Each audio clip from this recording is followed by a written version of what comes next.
The city of Chicago was a blur of towering skyscrapers and incessant traffic as I made my way home from the architecture firm. Another grueling day had come to an end as I left early to surprise my wife, Sarah. Sarah, my beautiful wife, was the light of my life. With her striking features and sharp intellect, she commanded attention in any room she graced. As a successful event planner, she possessed a fierce determination that had always inspired me. Our lives seemed perfect, a harmonious blend of love, passion, and shared ambitions. But lately, I was so busy working, I felt I was neglecting Sarah. So, I decided to surprise her with a romantic dinner at home, hoping to rekindle the spark between us. I left work early, stopping by the florist to pick up her favorite lilies and a bottle of her favorite red wine. As I pulled into the driveway, I noticed Sarah's car wasn't there. Strange, she was usually home by now. Brushing aside the uneasy feeling, I let myself in and headed straight for the kitchen to prepare her favorite meal. Hours ticked by, and still no sign of Sarah.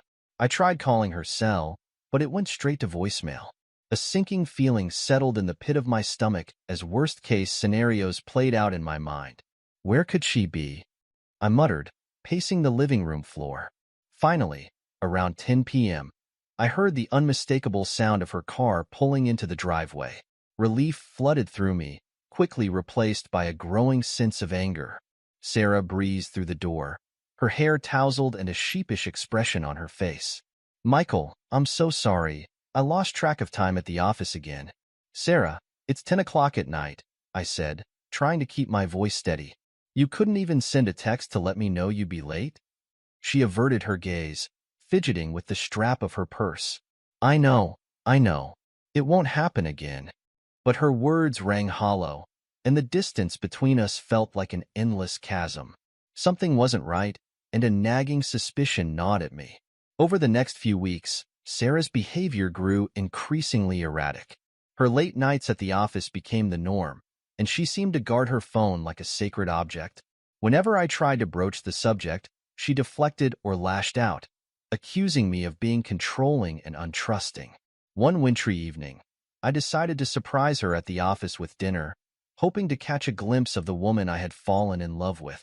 But when I arrived, her assistant informed me that Sarah had left hours ago. A sick feeling twisted in my gut as I made my way back home, dreading what I might find. As I pulled into the driveway, the house was shrouded in darkness, save for a faint glow emanating from the basement. Cautiously, I made my way down the steps, my heart pounding in my chest. And there, huddled behind a half-finished canvas, were Sarah and a man I didn't recognize, locked in a passionate embrace. In that moment, my world shattered. "Sarah?" I choked out, my voice barely a whisper. They sprang apart, their faces a mixture of shock and guilt. The man, a stranger with piercing blue eyes and tousled hair, hastily buttoned his shirt. "Michael, this isn't what it looks like," Sarah stammered, her face flushed with shame. "Really?" I spat, anger and heartbreak coursing through my veins. "Because it looks like you're having an affair with this man." The stranger stepped forward, holding up his hands in a placating gesture. "Look, man, I'm sorry. This wasn't supposed to happen." "Get out," I growled, my fists clenched at my sides. "Get the hell out of my house." He didn't need to be told twice, grabbing his jacket and scurrying past me like a cornered animal. Once he was gone, I turned my attention to Sarah, who stood trembling before me, tears streaming down her face. "How could you?" I demanded, my voice breaking. "After everything we've been through, how could you betray me like this?" "I'm sorry, Michael," she sobbed. "I never meant for it to happen. It just did." "Save it," I spat, feeling my heart shatter into a million pieces. "I want you out of this house. Tonight." She opened her mouth to protest, but the look in my eyes must have stopped her. Wordlessly, she gathered her things and left, the sound of the front door slamming shut echoing through the empty house like a gunshot.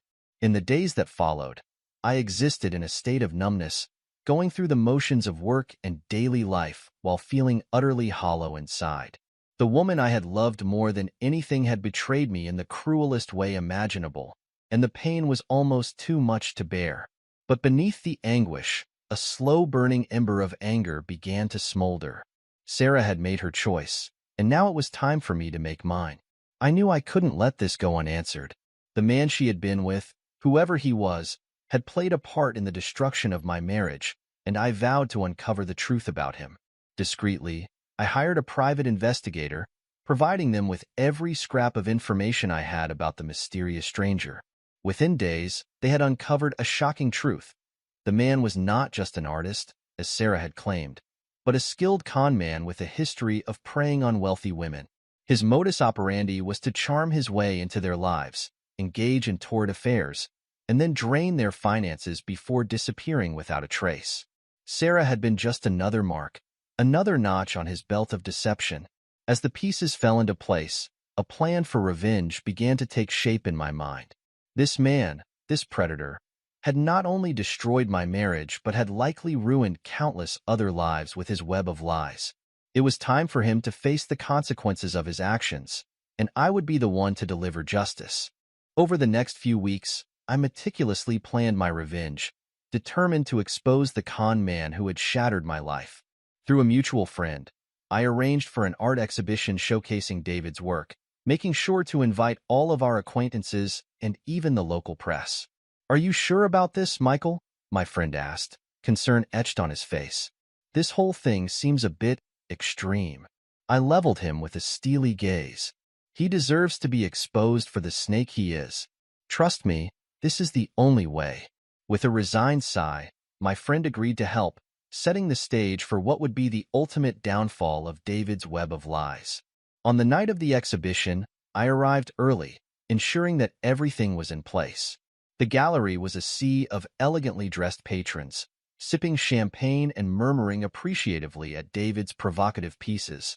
As the event reached its climax, I caught sight of Sarah slipping through the crowd, her eyes downcast. My heart clenched at the sight of her, but I pushed the pain aside, focusing on the task at hand. Clearing my throat, I stepped onto the small stage, tapping the microphone to grab everyone's attention. "Ladies and gentlemen, thank you all for coming to celebrate the work of our esteemed guest, David Adams." I began, my voice ringing out across the hushed gallery. David, ever the showman, flashed a charming smile and raised his glass in acknowledgement. "Before we continue, there's something you all should know about our friend David here," I continued, my tone turning icy. "You see, he's not just an artist, he's a con man, a predator who preys on wealthy women, seducing them and draining their finances before disappearing without a trace." A collective gasp rippled through the crowd as David's smile faltered. "Michael, what are you doing?" Sarah hissed, her eyes wide with panic. "Exposing the truth, my dear," I replied, turning my attention back to the stunned audience.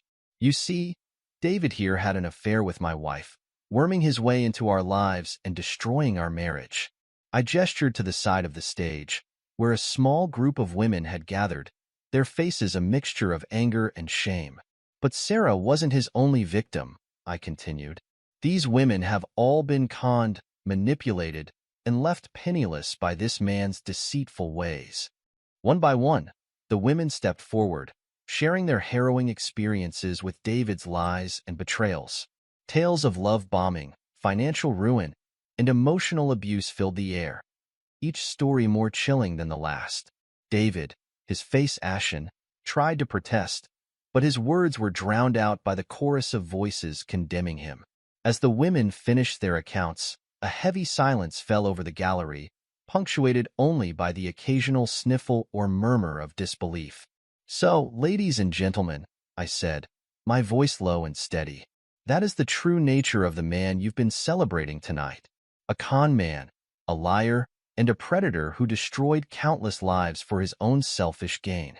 With that, I stepped off the stage, leaving David to face the scrutiny and scorn of the crowd. Reporters swarmed him, cameras flashing and microphones thrust in his face, demanding answers he couldn't provide. In the aftermath, David's reputation was in tatters, his carefully constructed facade crumbling around him. He fled the city, a disgraced pariah, his misdeeds exposed for the world to see. As for Sarah, she approached me after the exhibition, her eyes red-rimmed and pleading. "Michael, I'm so sorry," she whispered, her voice trembling. "I never knew the truth about him. I was blinded by his charm, his lies. Please, forgive me." I studied her face, the face I had once loved more than anything in the world. But the love had faded, replaced by a hollow ache and a profound sense of betrayal. "I can't, Sarah," I said, my voice heavy with finality. "What we had is gone, and I don't think I'll ever be able to trust you again." She nodded, tears spilling down her cheeks as the weight of my words sank in. "I understand," she murmured, turning to leave. "Goodbye, Michael." And with that, she was gone, disappearing into the night like a ghost, leaving me to pick up the shattered pieces of my life. In the months that followed, I threw myself into my work, finding solace in the familiar routine of drafting blueprints and overseeing construction projects. Slowly, the gaping wound in my heart began to heal, aided by the support of newfound friendships and the occasional foray into the dating world. As for Sarah, I heard whispers through the grapevine. She had retreated from the public eye, a shell of her former self, consumed by regret and the weight of her choices. Looking back, I don't know if my actions were driven by a desire for justice or simply a need for vengeance. But in the end, I had exposed the truth, and David had faced the consequences of his despicable actions. My life would never be the same, but perhaps, in time, I could find a way to rebuild, to forge a new path paved with hard-won wisdom and the hope of a brighter future. This is where our story comes to an end. Share your thoughts in the comments section. Thanks for your precious time. If you enjoyed this story, then please make sure you subscribe to this channel. That would help me a lot. Click on the video you see on the screen, and I will see you there.